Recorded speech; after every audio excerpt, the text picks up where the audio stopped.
Each year in the month of May, the FBI joins our partners throughout the law enforcement community in marking National Police Week. This solemn observance honors the dedication, service, and sacrifice of sworn law enforcement officers at the local, state, federal, and tribal levels who've lost their lives while working to protect the American people. On this episode of our podcast, and in honor of Police Week 2024, we'll introduce you to the FBI Police, a force of a few hundred officers who work around the clock to keep our workforce, information, and facilities in the National Capital Region, New York, and West Virginia safe from harm. We'll learn how these sworn law enforcement officers support the FBI mission, how they're trained, what it takes to join their ranks, and what this week's observance means to them. I'm Jennifer Lee Oprahori, and this is Inside the FBI.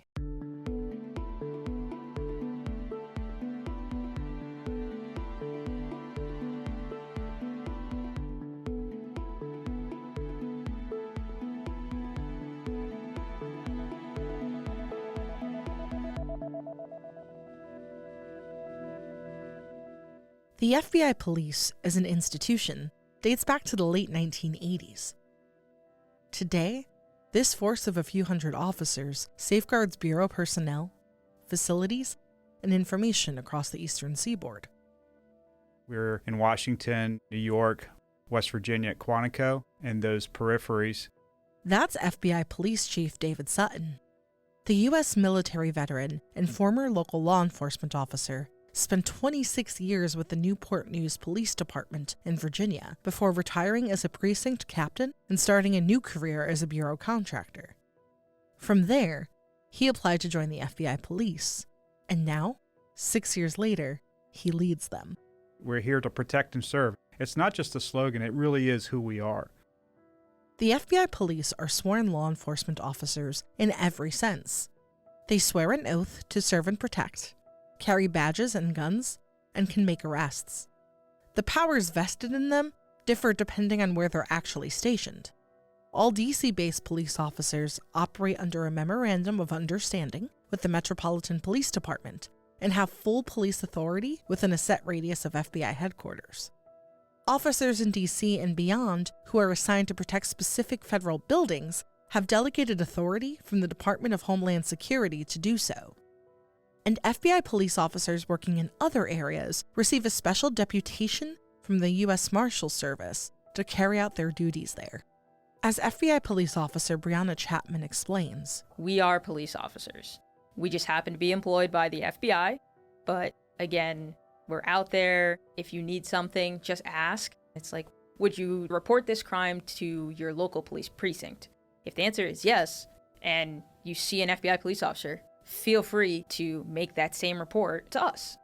You know, the other day, somebody's car broke down in the middle of an intersection and an officer just happened to be behind them and helped them push their car out of the road. Although we are primarily protective in nature, the officers are trained and empowered as much as any city police officer, sometimes more. FBI police also deploy to the field under certain circumstances.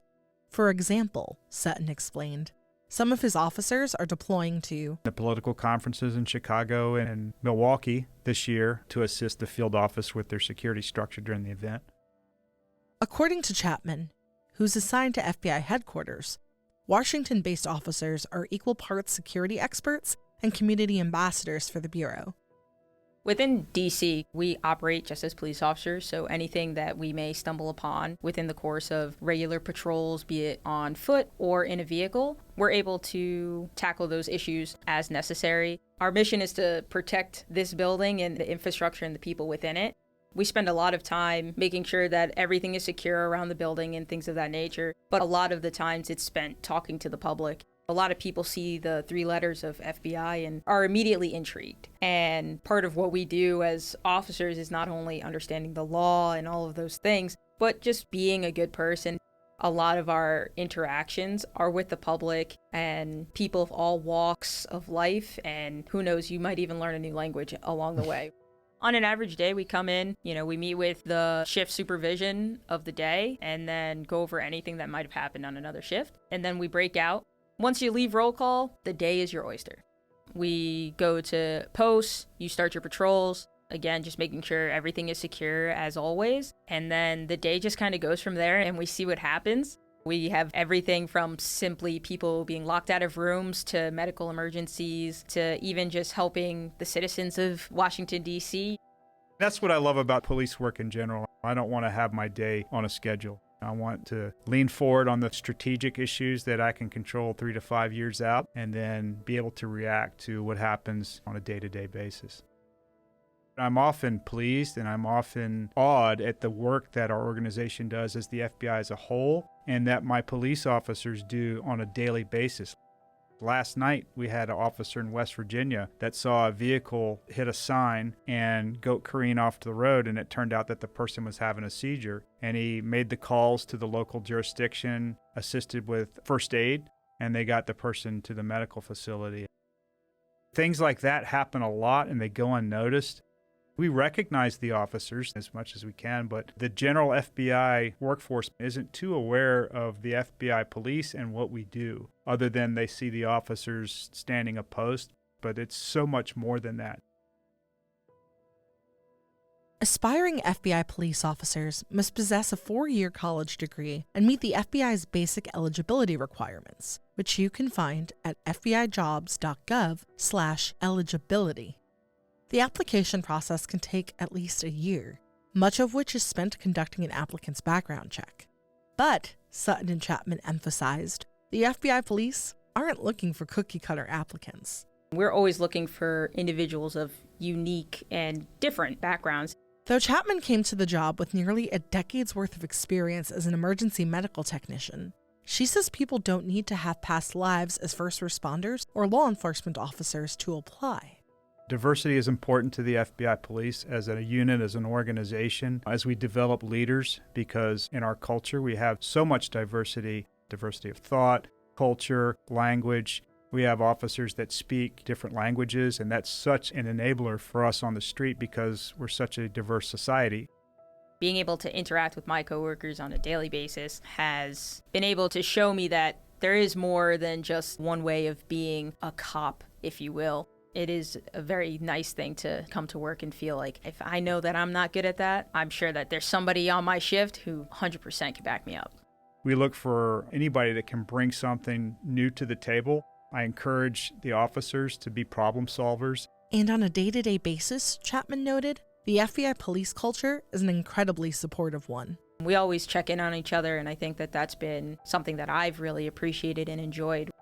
Once an applicant is hired, Sutton said, they go through intensive police training. All FBI police officers attend the Uniform Police Training Program at the Federal Law Enforcement Training Center. At a high level, Sutton said, this program teaches officers how to shoot, move, and communicate, as well as how to navigate the associated legal nuances.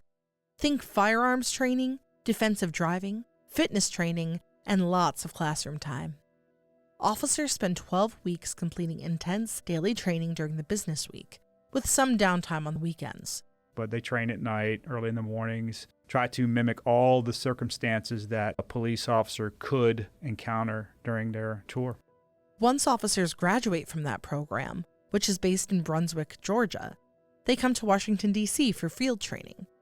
During this period, new FBI police are paired with a field training officer for approximately 5 weeks. During or shortly after their field training, FBI police who are slated to work in the nation's capital then complete a course that certifies them to work as law enforcement officers within the District of Columbia. Once that's complete, they're considered trained for the purposes of being certified and working independently. But one more step we add to that is our advanced police officer training. They're also training to navigate active shooter scenarios. So all the skills that we need the officers to have, a lot of these skills are what we would call low frequency but high consequence skills. Meaning that officers might not encounter the scenarios frequently, but if and when they do, it's essential that they respond correctly. The FBI police, just like the wider Bureau, is also committed to using partnerships to further our mission. For example, Sutton regularly meets with the special agents who lead the field offices that FBI police protect. He's also in regular communication with his counterpart at the Department of Justice and with local, state, and federal partners.